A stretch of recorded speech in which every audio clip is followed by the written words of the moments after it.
रवि कुमार, आपका अपना YouTube channel पर स्वागत है। आज क्लास 8 का हिंदी कहानी में हिंदी किताब में एक्सरसाइज है 16 जिसका शीर्षक है खेमा।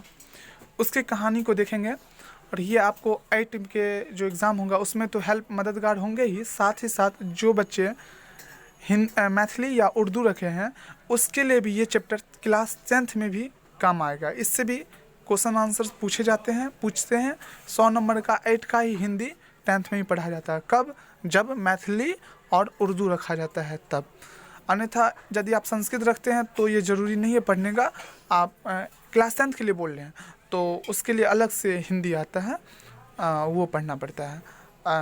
और लेकिन ये जब कोई मैथिली और या उर्दू रखते हैं तो उसको क्लास 8 का हिंदी पढ़ना पड़ेगा। चलिए कहानी स्टार्ट करते हैं। ये कहानी जो है बाल मजदूरी की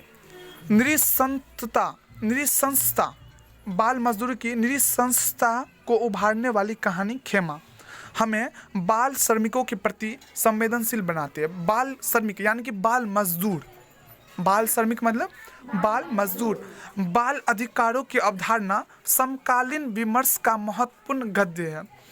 कहानी इसके प्रति भी हमें जागरूक बनाती है। ये कहानी पढ़ने का ये उद्देश्य है। चलिए आगे बढ़ते हैं। खेमा कहानी स्टार्ट कर होता है। गली के नुक्कड़ पर बिना नाम की एक चालू और अस्थाई होटल, बिना नाम की है, गली नुक्कड़ पर बिना नाम की एक जिसमें बोर्ड कुछ नहीं लगा है और वो अस्थाई होटल है। टूटी सी टेबल पर चाय बनाने वाली भट्टी के साथ, देखिए टूटी हुई टेबल पर चाय बनाने वाली भट्टी होता है ना, जिसके चूल्हा बोल सकते हैं, के साथ एक लाल पंखा भी लगा हुआ है।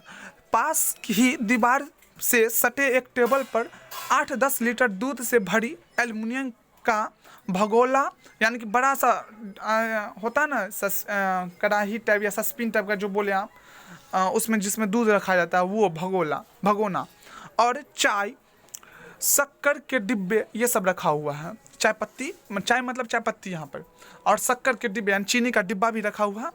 एक छिका जिसमें 8-10 गिलास रखे हुए हैं, एक बर्तन भी है और अलग से जिसमें 8-10 गिलास भी रखे हुए हैं। अब आगे कहानी है। इस मुक्ताकाशी होटल का मालिक कसारा, मालिक कौन है होटल का मालिक? कसारा अपने काम को हल्का करने के लिए पास के किसी गांव से एक बालक को ले आया। कुछ तुतलाते बोलते इस बालक का नाम था खेमा। ये जो कहानी है ये खेमे पर आधारित है, इसका शीर्षक भी खेमे है, खेमा। तो खेमा पर ये पूरा कहानी इर्द गिर्द घूमता है। वह लगभग 8-9 वर्ष का दिखाई पड़ता था। करीब ये कितने दिखाई पड़ता था? 9-10 साल का।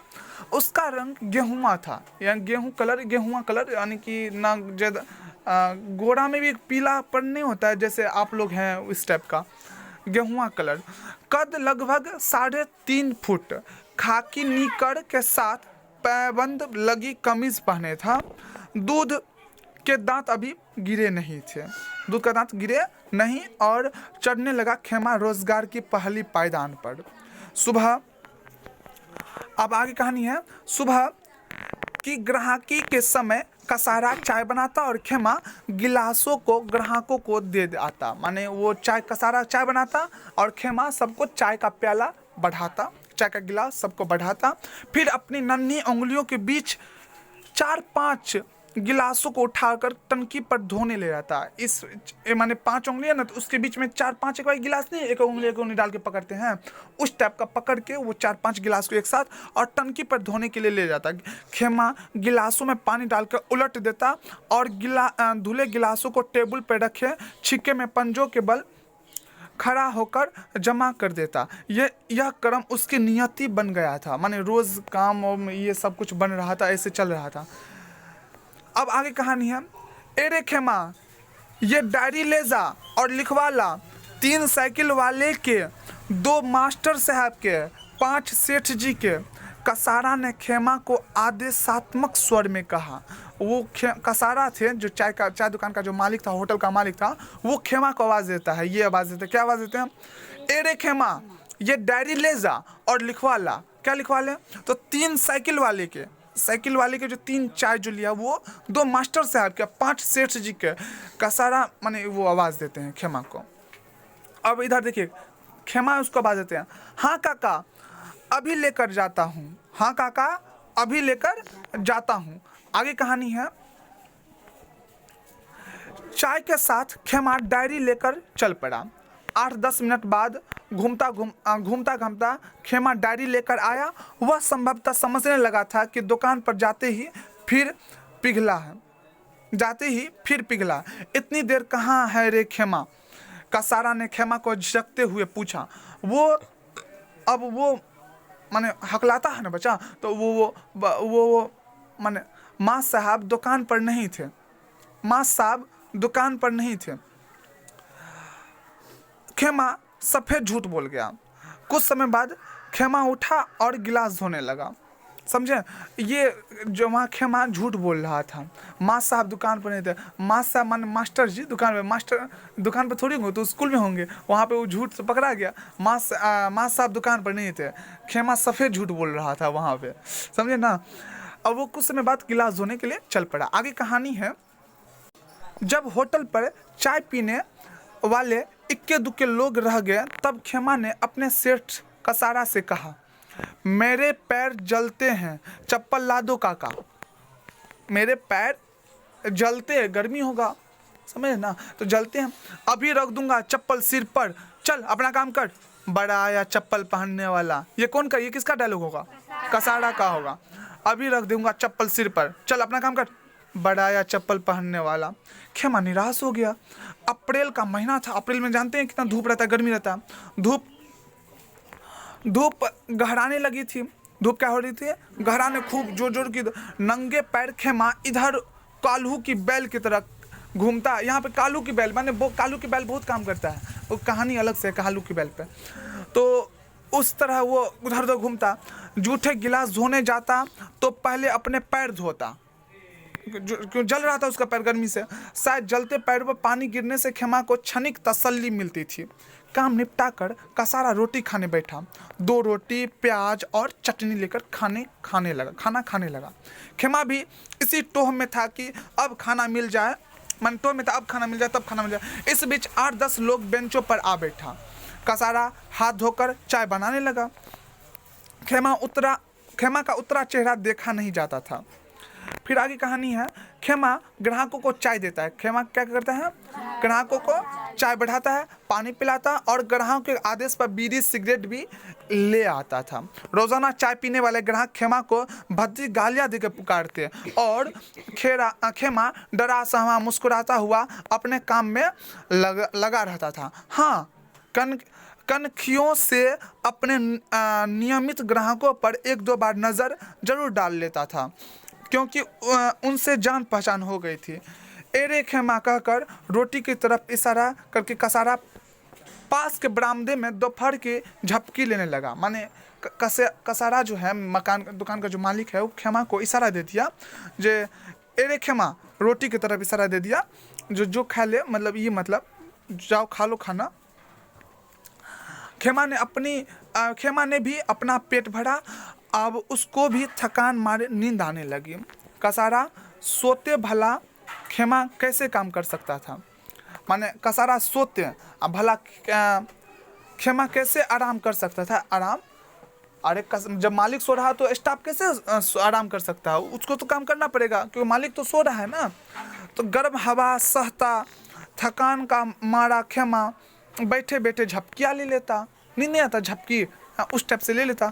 कभी सिर पास की दीवार पर टकरा जाता तो वह मुंह की ओर हथेली से साफ करके उठ बैठता और कसारा की तरफ देखता।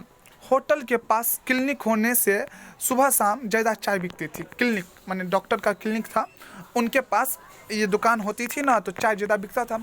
हर तरह के बीमार क्लिनिक के उपचार कराने आते थे।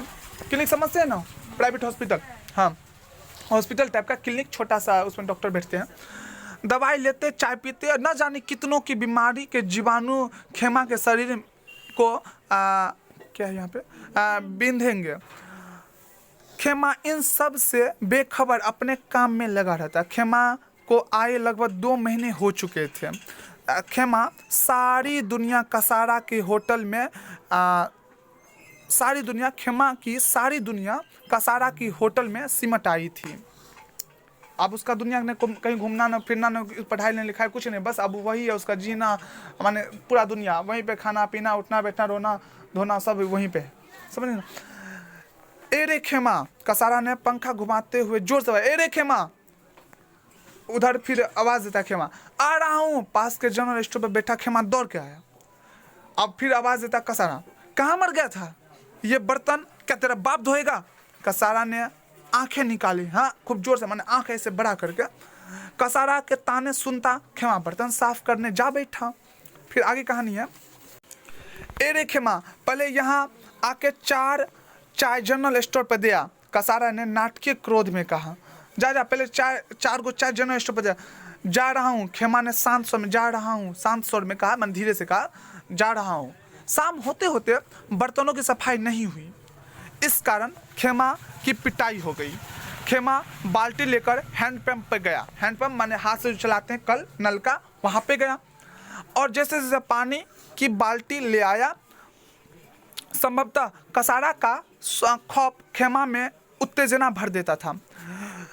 खौफ से बालक स्थिर होकर बैठा रहता था, परंतु खेमा तो कसारा के खौफ के आगे मशीन की तरह दौड़ता है, माने मशीन के जैसे दौड़ता है, माने जो अब कसारा कहता था अरे न कर, तो वो करने के लिए चला जाता था। नहीं समझ रहे हैं? हाँ, रात होने से पहले खेमा ने सभी बर्तनों की सफाई कर दी। कसारा और खेमा ने खाना खाया। कुछ देर बाद दोनों अपने अपने बिस्तर पर लेट गया। कसारा जाग रहा था, परंतु खेमा को सोते ही नींद आ गई, क्योंकि भर दिन का थकान था, सोते ही वो नींद आ गया। अगले दिन सुबह से खेमा फिर अपने काम में लग गया।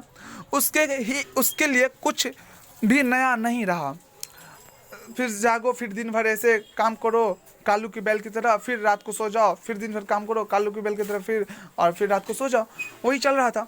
2 दिन से मैं खेमा का जीवन क्रम देख रहा था। अब ये कहानी है, ये कौन बोल रहा है? जीवन क्रम देख रहा था, मैं यहाँ पे कौन? ये लेखक। चलो इसके लेखक कौन है, ये पाठ में संकलित है। चलो, जीवन देख रहा था, इस तरह शोषण न जाने कितने खेमा जैसे इस देश में हैं जो बचपन में ही कच्ची टहनी से स्थूल जड़ बन जाते हैं, न जाने क्यों।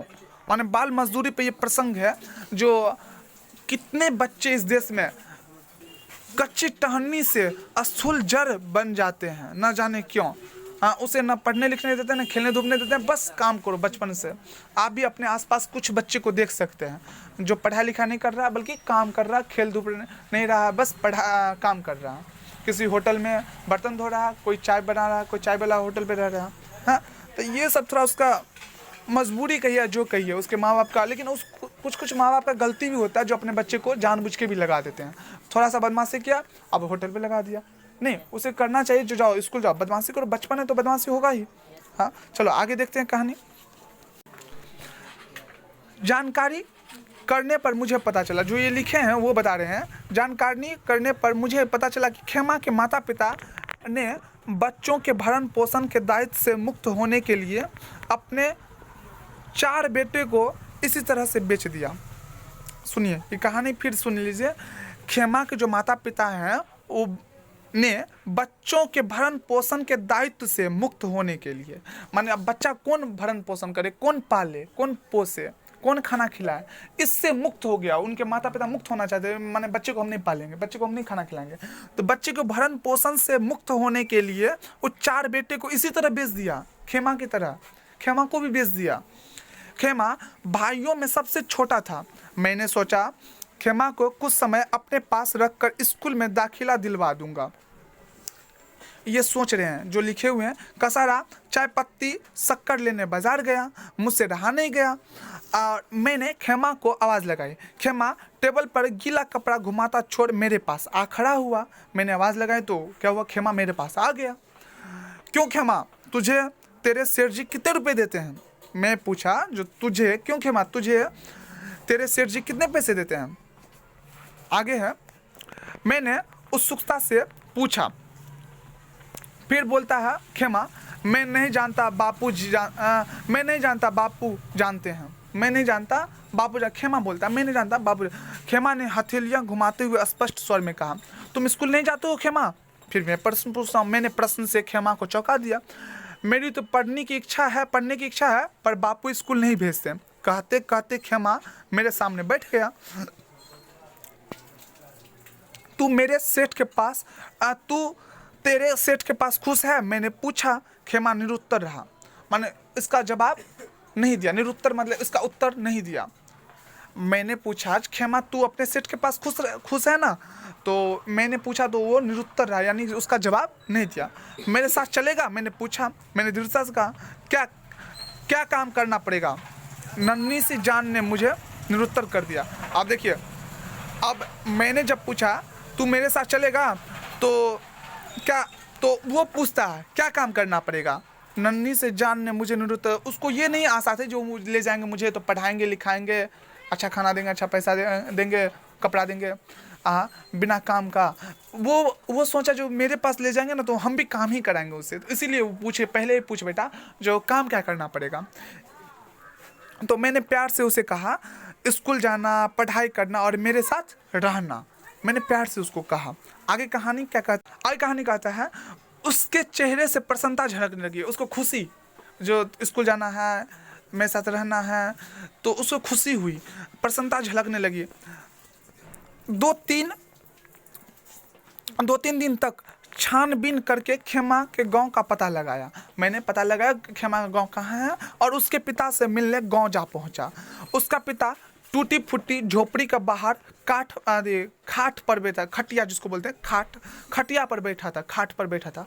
थका सा शरीर, उदास चेहरा, थका सा शरीर था उसका, थका हुआ और उदास, मुंह था लटका हुआ था, उदास चेहरा था। मुझे देखकर उठा और हाथ जोड़कर भय मिश्रित आश्चर्य से देखने लगा। आप? खेमा के पिता ने पूछा। आप? मैं अध्यापक हूँ, खेमा को जानता हूँ। मैंने कहा मैं अध्यापक हूँ और मैं खेमा को जानता हूँ, वो एक होटल पर है साहब। खेमा के पिता ने दीर्घ श्वास छोड़ते हुए कहा। दीर्घ श्वास छोड़ते हुए कहा मतलब सांस जोर से छोड़ते हुए कहा, समझ रहे ना क्या बोल रहे हैं? वो एक होटल पर है साहब। खेमा के पिता है ना, सो ऊंचा सांस, वो एक होटल पर है साहब, ऐसा सांस छोड़ते हुए कहा। मुझे मालूम है, मैं जानता हूँ, मैं चाहता हूँ कि खेमा को पढ़ाऊँ, उसे अच्छा इंसान बनाऊँ, इसलिए खेमा को लेने आया हूँ। मैंने सहजता से कहा। वो शिक्षक जो हैं वो बोल रहे हैं। खेमा के पिता की आंखें भर आई। निश्चय मैंने भर आई मतलब आंखें भर आई, मुहावरा है, आंखें भर, आंसू आ गया, समझे ना? मैंने आज तक ऐसा कोई बात उसको, ऐसा बात कोई नहीं बोला होगा। आंखें भर आई। निश्चय ही उसके मन में अपने बच्चों के प्रति अनुराग उमड़ पड़ा था। आगे कहानी है। ठीक है, पर कसारा को उसके रुपये लौटाने पड़ेंगे। जो होटल का जो मालिक है कसारा, उसको जो रुपये लिए बेच दिए थे तो वो लौटाना पड़ेगा। खेमा का पिता बोला, मैं व्यवस्था कर दूंगा। मैंने सहजता से, उस शिक्षक जो हैं सो बोले जो मैं व्यवस्था कर दूंगा। उसके चेहरे पर संतोष की लकीरें उभरने लगी। मैंने चलो ठीक है, कम से कम मेरा बच्चा तो पढ़ेगा, संतोष हुआ। वो मेरे साथ चल पड़ा। खेमा ग्राहकों को चाय का गिलास दे रहा था। खेमा के पिता ने कसारा से बात की और लगभग आधे घंटे बाद खेमा मेरे पास था। फिर आगे क्या था? आगे कहानी है, मेरे साथ चलने लगा। उसकी चाल बदल गई, जैसे पिंजरे से पंछी मुक्त हो गया, जैसे पिंजरे से पक्षी मुक्त हो गया। घर आकर मैंने स्नान किया, फिर खेमा को स्नान करने के लिए कहा। दोनों ने खाना खाया। खाना खाते समय मैं सोच रहा था कि यदि खेमा पढ़ लिख कर कुछ बन जाएगा तो मुझे हार्दिक प्रसन्नता होगी। खेमा जैसे अनेक बालक हैं, उनका क्या होगा? खैर, रात को मैं सोने लगा तो खेमा मेरे पास आया और मेरे पैर दबाने लगा, क्योंकि उसका आदत था, वो मालिक को करता था, कसारा को हम दबाना। मैं उठ बैठा और पूछा कि मेरे पैर क्यों दबा रहा है? तो पता चला कि खेमा रोज रात को 2 घंटे कसारा का पाँव दबाता था। मेरी आंखें भर आई, क्योंकि छोटा सा बालक से कितना काम करवा रहा है। हाँ, 2 घंटा पाँव दबाता। लेकिन हाँ, एक बात हम ये करें, आप लोग भी बच्चे हैं, अपने घर में मम्मी पापा, दादा दादी, नाना नानी जो भी हैं, अगर वो थके हैं दिन भर या थके नहीं भी हैं तो रात को ज़रूर मौका मिले तो वो करना है। वो आप स्टाफ वहाँ पे नहीं है, वो अपनापन है, वो आपके दादी दादा मम्मी पापा वो हैं, समझ रहे ना। चलिए आगे कहानी है। मैंने प्यार से खेमा के सिर पर हाथ फेरा और मैंने उसे बिस्तर पे सो जाने के लिए कहा। कच्ची नींद में सोया खेमा करीब 2 घंटे बाद बड़बड़ाने लगा, आया सेठ जी, आया सेठ जी, मैंने रात में स्वप्न की तरह, आया सेठ जी। समाप्त कसारा की आवाज़ अर्ध निद्रावस्था में खेमा को सुनाई दे। ए रे खेमा, मैंने ये थोड़ा सा अजीब सा हो जाता था, आदत सा बन गया था ना, तो रात में उसको दिन में सोच रहा होगा तो रात में उसको सपना की जैसे आया होगा, जो आया सेठ जी लग रहा होगा उसे क्या खेमा को, जो मुझे सेठ जी आवाज़ दे रहा, तो उस पर ही वो। तो ये है एक बच्चे का जीवन का, जो गरीब बच्चे हैं जो पढ़े लिखे, जो उसका बचपन जो छीन लिया जाता है, बच्चे को काम पे लगा दिया जाता है, वो सब नहीं करना चाहिए। हमारे आसपास भी ऐसे बहुत सारे बच्चे हैं जो अपने बचपन से वंचित रह जाता है, उसे आज़ाद छोड़ देना चाहिए, उसे बचपन में अपने मर्जी से खेलने धूपना चाहिए, पढ़ने लिखना चाहिए। थोड़ा बदमाशी करता है, हर बच्चा करता है, हाँ, हम लोग भी बचपन में होंगे तो हम लोग भी क्या करते होंगे, ठीक है ना। ये संकलित था बुक से ही। आगे उसका शब्दार्थ है, उसको देख लेते हैं। पायदान, पायदान मतलब क्या था, सीढ़ी या पैर रखने योग्य, सीढ़ी। पिलना, पिलना माने भीड़ जाना, और अनुराग माने प्रेम भक्ति। आप लोग बोलेंगे आदेशात्मक, आदेशपूर्ण, आज्ञा, दोनों होता है। क्षणिक, थोड़ी देर के लिए, थोड़ी देर रहने वाला, क्षणिक। निरुत्तर, बिना उत्तर के। नियति, भाग या नियमन। छिंका, चाय का गिलास रखने वाला। जाली नुमा उपकरण या जाली नुमा बर्तन, ठीक ना। चलिए प्रश्न अभ्यास आप लोग खुद ही करेंगे, देखते हैं क्वेश्चन पार्ट से। खेमा कसारा के होटल पे काम क्यों करता था, क्यों काम करता था, क्योंकि उसे बेच दिया गया था उनके पापा, इसलिए वो काम करता था। खेमा द्वारा चप्पल की मांग करने पर कसारा ने बेरुखी क्यों दिखाई, क्योंकि उसका गुलाम था, वो बेच दिया था, वो काम कर रहा था, इस वजह से आप लोग अपने मन से जो लिखेंगे वो सब सही है, उसमें पढ़ के एक बार, इसका मतलब ये सुनने के बाद ये, इसका मतलब ये नहीं जो आप लोग पढ़ेंगे नहीं, घर पे और पढ़ेंगे, इसको एक बार और 2 बार रिपीट करना खुद से, बुक भी, और उससे जो भी क्वेश्चन आप लोग लिखेंगे और फिर हमें चेक भी करा सकते हैं, ठीक ना। खैर ये वीडियो यूट्यूब वाला तो नहीं चेक करा सकते, लेकिन आप लोग तो चेक करा सकते हैं ना। चलो, अपने पैरों पर पानी गिराने से खेमा को तसल्ली क्यों मिलती थी, क्योंकि उसको चप्पल नहीं था, गर्मी का मौसम था, और सारा बात सब आप लिख लीजिएगा। किन परिस्थितियों में खेमा के पिता ने उसे बेच दिया था, गरीब असहाय, ये सब वाला बात होगा, इसलिए बेच दिया था। आगे है, जब लेखक ने खेमा के पिता से कहा कि वे खेमा को अपने साथ ले जाकर पढ़ाना चाहते हैं, तब उसके आगे क्यों बढ़ाई, अपना विचार दीजिए। ये खुद से लिखना है, आप लोग उम्मीद करते हैं आप लोग लिख के लाएंगे, और आप लोग बताएंगे ये वीडियो आपको कैसी लगी। अगर अच्छी लगी तो लाइक एंड सब्सक्राइब जरूर कर लें, और क्लास 10th वाले को जरूर शेयर कर दीजिए, जैसे उनको भी थोड़ा मदद हो जाए। धन्यवाद।